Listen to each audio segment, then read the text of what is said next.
बिस्मिल्लाहिर्रहमानिर्रहीम। लाखों करोड़ों दरूदो सलाम नबी पाक सल्लल्लाहु अलैहि वसल्लम पर और उनकी आल पर। मैं हूँ कलसूम हाशमी और आप हैं मेरी यूट्यूब फैमिली का हिस्सा। अल्लाह से दुआ है कि आप जहाँ कहीं भी हों खैर खैरियत से हों। अगर अभी तक आपने मेरे चैनल को सब्सक्राइब नहीं किया, चैनल को सब्सक्राइब करें, लाइक करें, कमेंट्स करें और बेल आइकन के बटन को प्रेस करें ताकि मेरी आने वाली हर नई वीडियो आप तक पहुँच सके।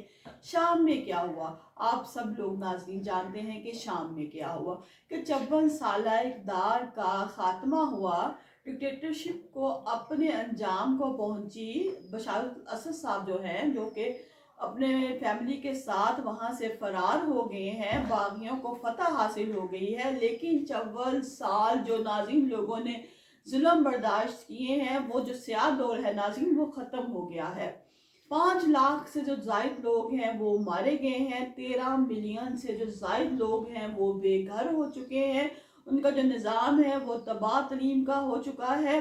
हर जगह भूख अफलास नजर आ रही है। लोग जो बेचारे हैं वो बहुत परेशान है। आज की वीडियो में नाज़रीन मैं आपको बताऊंगी कि एक 14 साल बच्चा के जिसको खुद नहीं पता था कि उसकी इस तहरीर के साथ कितना बड़ा इनकलाब आ जाएगा और बाद में उस बच्चे के साथ क्या सलूक हुआ, उस बच्चे की तस्वीर भी मैं आपके साथ अपने इस ब्लॉग में शेयर करूंगी।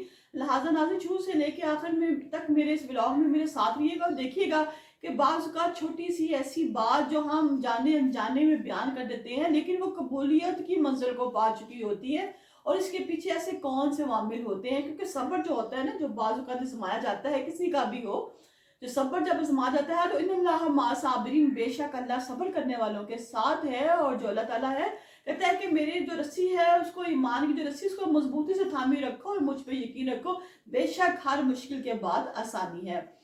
नाज़रीन, हाफिज असद जो है, बशार असद का बाप, उसके बारे में तो सबको पता है। उस वक्त इसने कहा कि मैं जो हूँ गवर्नमेंट में आकर तख्ता उल्ट देता हूँ। ये बंदा जो था हाफिज असद, ये खुद फौजी था और फौजी होने के बाद इसने वहां पर तख्त उल्टा दिया, उसने खुद कंट्रोल संभाल लिया, जो हजारों लोगों को मार दिया।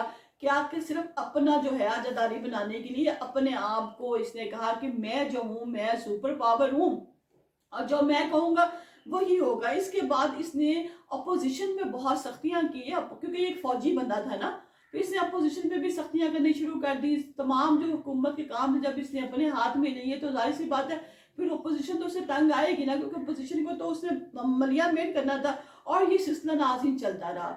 जब ये सिलसिला चलता रहा तो उसके बाद जो है उसका जो सीट है वो उसके बेटे बशार असद जो है उसने संभाल ली। देखा जाए तो जो है बशारत असद है, वो जो रशिया है उसने उसको सियासी पनाह दे रखी है। वो हुकूमत कैसे संभालता है इसके बारे में भी मैं आपको बताती हूँ। ये शख्स बरतानिया में मौजूद होता है, जो बशारत असद है ये बरतानिया में मौजूद होता है। ये काफी लाइक होता है, डॉक्टर बनता है, आला तलीम हासिल करता है। जो इसका एक छोटा भाई है वो एक रोड एक्सीडेंट में मर जाता है, इसको फिर वापस वतन आना पड़ता है। अपने भाई की वफात के बाद ये वहाँ बरतानिया में ही डॉक्टर बना, अच्छा पढ़ता था, वहां पे एक कामयाब डॉक्टर था। जब इसको पता चलता है कि जो मेरा भाई है वो एक रोड एक्सीडेंट में मारा गया है तो ये वापस आ जाता है अपने मुल्क। ये 2000 में ये दार संभालता है। ये क्योंकि पढ़ा लिखा इंसान होता है तो लोगों को बहुत सी हिस्सा बेदवा होती है। लोग कहते हैं ये पढ़ा लिखा है। एक जाहिल और एक पढ़े लिखे इंसान की सोच में बहुत जमीन आसमान का फर्क होता है।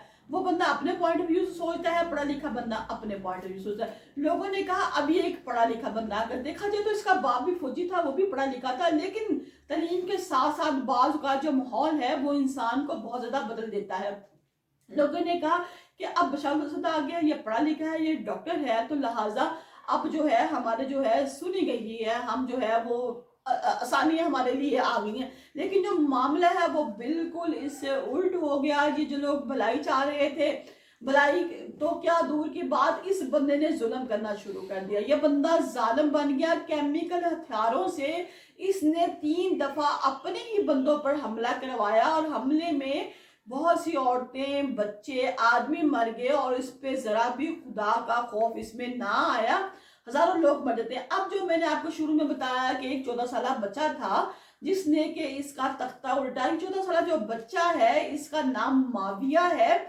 ये भी वहां पे एक इलाका है दायरा, वहां पर रहता है। और 2000 में ही 11 में जब हालात बहुत ज़्यादा ख़राब थे, अरब के हालात बहुत ज़्यादा ख़राब थे, हर जगह मुख्तलिफ़ किस्म की बगावतों की आवाज़ें उठ रही थी कई, और लोग जो हैं वो बड़े परेशान थे। माविया भी ऐसी ही खबरें अपने दोस्तों के साथ सुनता था और ये एक स्कूल में पढ़ता था।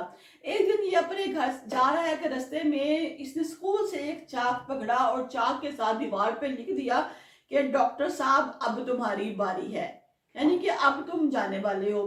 घर आता है, घर आके अपनी माँ को अपने बाप को बताता है कि मैंने आज चाक पे लिख दिया है कि डॉक्टर अब तुम जाने वाले हो। माँ बाप बड़े परेशान होते हैं, वो कहते हैं कैसा करते हैं, जाके उसको मिटा आते हैं, लेकिन टाइम काफी गुजर चुका होता है। वो कहते हैं पता नहीं अब तो बहुत से लोगों ने देख लिया होगा। ऐसा ही होता है, बहुत सारे लोग जो हैं वो ये देख लेते हैं कि लिखा हुआ है कि अब तुम जाने वाले हो डॉक्टर।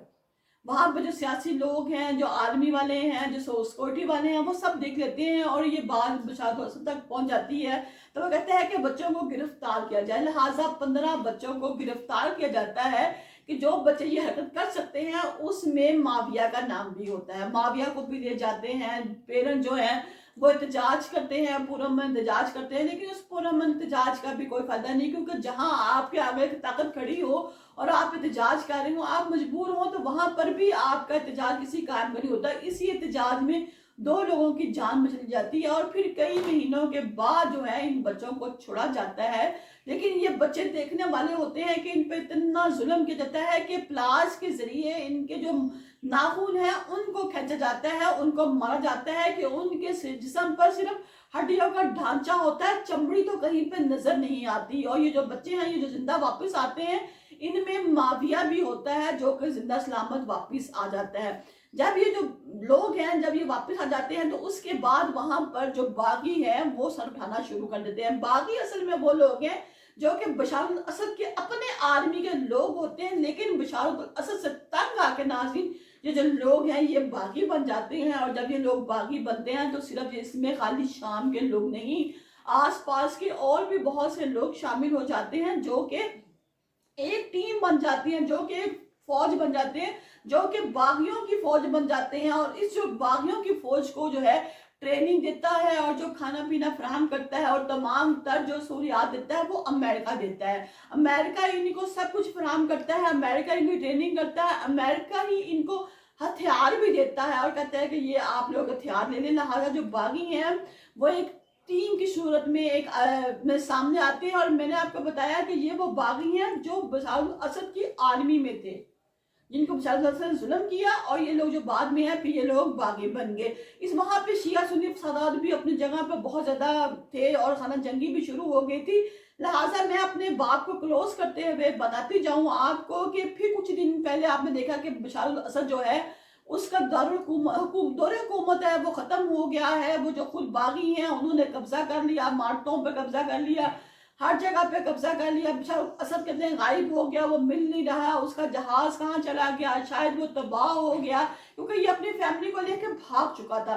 जब कहा शायद जहाज जो है वो तबाह हो गया, लेकिन रडार ने बताया कि इसका जो जहाज है वो रशिया की तरफ, रूस की तरफ गया है, क्योंकि रूस जो है उसका बहुत तल्लक है बशार असद और उसके वालिद के, क्योंकि हर दफा जो है डिक्टेटरशिप को हवा रूस ही देता था, रूस ही ये तमाम काम करता था।